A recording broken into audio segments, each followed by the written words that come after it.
వద్దంటే 11 వైసీపీని వెంటాడుతున్న నెంబర్. ఈ 11 ఫోబియా చివరికి పార్లమెంట్ లోనూ వైసీపీని వెంటాడింది.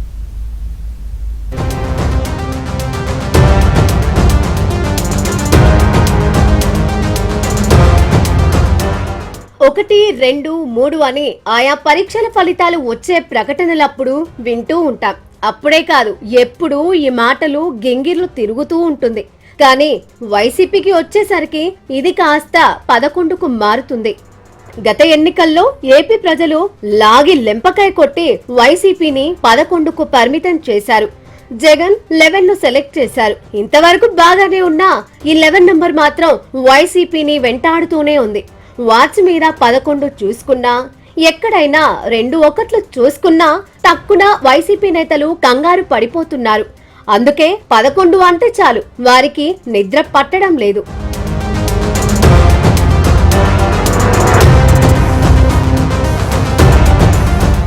మొన్న మధ్య పార్లమెంట్ భవనంలో రూమ్ నంబర్ 11ను కేటాయించారు. అంతే, వైసీపీ ఎంపీలు ఉలిక్కిపడి అధికారులను బతిమిలాడుకొని రూమ్ మార్చుకున్నారు. ఇంతటితోనే ఈ 11 ఆగిందా అంటే అదీ లేదు.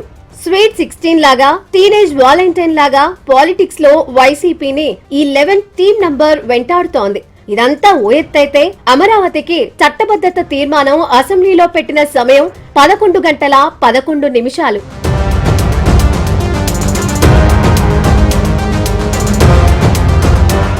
ఇక లోక్సభలో అమరావతి బిల్లుపై చర్చలో BJP, TDP, Janasena, Congress, Samajwadi party, Shiv Sena UBT, Shiv Sena Shinde, NCP, Akali Dal, వైసీపీతో పాటు ఇండిపెండెంట్ పప్పు యాదవ్ పాల్గొన్నారు. అంటే 11 పార్టీలు ఈ చర్చలో పాల్గొన్నాయి. వైసీపీ మినహా మిగిలిన వారందరూ అమరావతి చట్టబద్ధత బిల్లుకు మద్దతిచ్చారు.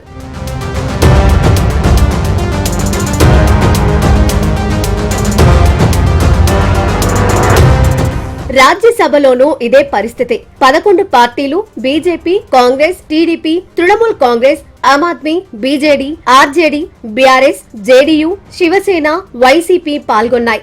వాకౌట్ చేసిన వైసీపీ మినహా మిగిలిన పార్టీలన్నీ అమరావతి బిల్లుకు మద్దతు ప్రకటించాయి. 11 నంబర్ అనేది గత పాలకులు చేసిన పొరపాట్ల వల్ల ఆ 11 నంబర్ అనేది వాళ్ళు వెంటాడుతుంది. ఈ రోజు కూడా అనుకోకుండా 11 పార్టీలు మాట్లాడే దాంట్లో ఒక పార్టీ యాజ్ యూజువల్ వాకౌట్, వాళ్ళకి ఫ్యాషన్ అది.